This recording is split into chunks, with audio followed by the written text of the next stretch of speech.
Hey girls, it's Friday.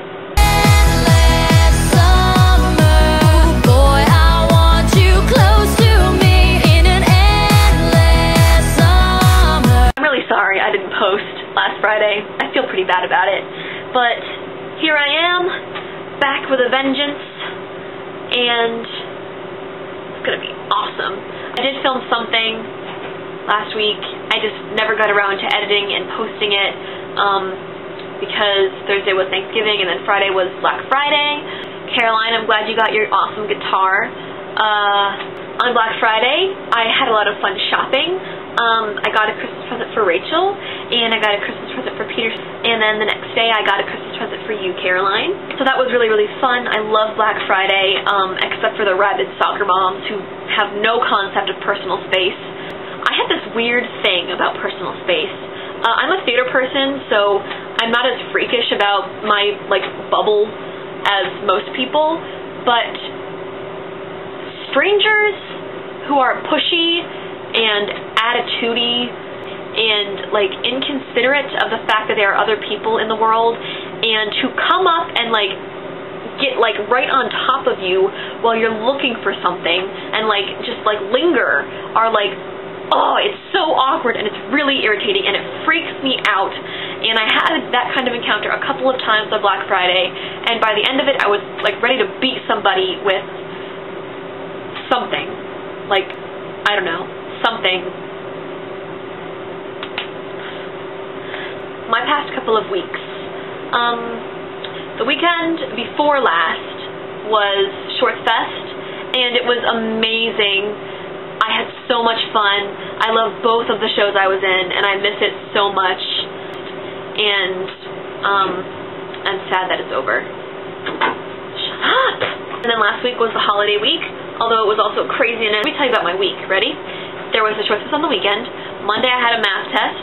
Tuesday I had 2 papers and a presentation due. Each paper was a term paper and had to be about 10 pages each. And I also had a presentation that had to be about 15 minutes long. And then Wednesday I had a math test. And then I had to go home for the holiday. So that was a week full of craziness. I pulled a late night at least once, I think, working on stuff. And it was incredibly stressful.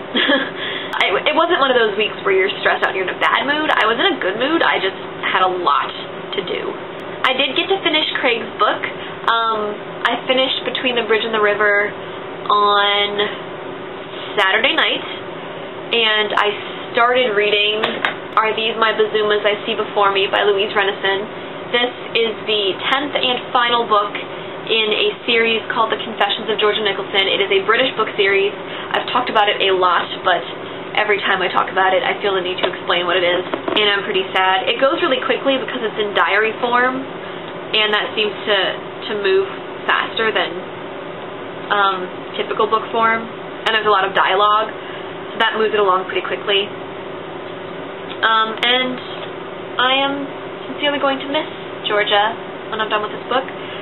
I recommend it to anyone with a very good sense of humor, / anyone who understands British humor, because they're really hysterical. Caroline, I definitely think you should read these books.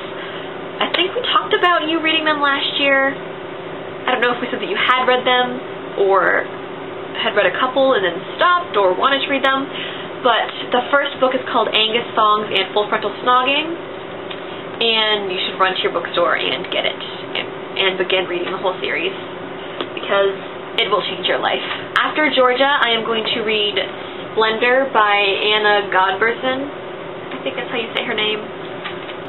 This is also the final book in a series called the Lux series. There's 4 books, this being the last one.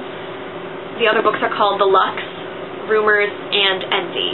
They are very good books, lots of twists in the plot and little surprises, so I'm pretty excited to see how everything comes out. I also recommend these books to anyone. So the first book is called The Lux. Caroline, I think you'd really like them. You should go out and find a copy of The Lux and read it.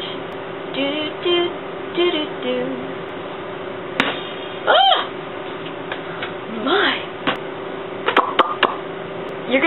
me. I know. I'm sorry. I still haven't done my challenge.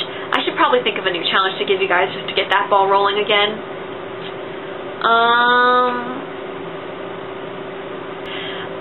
I'll give you a NaNoWriMo update. I lost. Remember me talking about my week of craziness with Tech Week for Shorts Fest, and then Shorts Fest, and then 2 papers and a presentation and 2 tests. And then the holiday, I didn't have a ton of time left over to sit down and write. So I did not win NaNoWriMo. It was my first time trying. I'm pretty proud of myself for remembering to try this year. I lost by approximately 28,000 words, I think. A little less than that, actually. But I'm proud of myself for getting the 22,000 some odd words that I did manage. And I am going to continue writing that novel, although I have set it aside for now. Because I think it's good every once in a while for people who have been working on the same thing for a long time. If you feel like you're not getting anywhere really, or you feel like you're stuck, I feel like it's a very good idea to set it aside, work on other things, and then in a few weeks or months come back to it. Because you'll have like a new outlook, you'll have had that much time's worth of new experiences and time to think and breathe, so you get that little break, and it's good. So I'm setting that aside for now. I'm definitely going to come back to it because I really love the story, I really love the characters, but for the moment I've started a new project. I've started writing some short stories. I've finished 2 in the past like 2 or 3 days. I've finished 2 short stories, and I really, really like them. One I shot through and was finished, and I didn't even feel like I needed to revise it just because of the way I worked. I felt like it was pretty much done when I finished it the first time. And then I finished another one last night. That one does need some editing, but for the most part I'm really, really happy with them. And I'm going to continue writing some short stories because that seems to be the mood I'm in lately, and I like it. I took a short story class last semester, and we had to write a short story as like the final project for the class, and I really loved the short story that I wrote, and I haven't done anything since that point with short work, but I am making a return visit, and I am enjoying myself quite nicely. I've gotten back into knitting. I knit Carrie a scarf for her birthday with purple and white because purple's her favorite color, and now for Christmas Peter asked me to knit him a scarf, so I'm knitting him a scarf. It looks like this right now. That's all I have done so far, but it's going to be blue and gray striped. I don't think I have much else to talk about. I think I'm pretty much done. In light of the holiday season, my challenge to you, Caroline or Rachel, is to write a Christmas song. It can have Harry Potter references, John Green references, the whole of Nerdfighteria references, anything you want, but it has to be a holiday song, and it must have at least 1 verse and a chorus. So that is your challenge, and I'm going to flip a coin. I actually have a legitimate coin this time. I'm pretty proud of myself for that. Heads will be Rachel, and tails will be Caroline. Caroline, it's tails, so you get the challenge. Have fun with it, and I might eventually do my literary character challenge.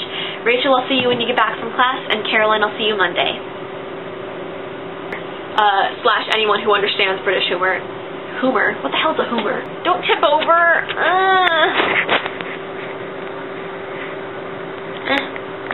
Stop it! No. I stole these from my house. But, I don't know if you know this, but pretzels are very addictive. Addicting. Which one is it? It's probably both. I'd say either one. They're very addictive. Addicting.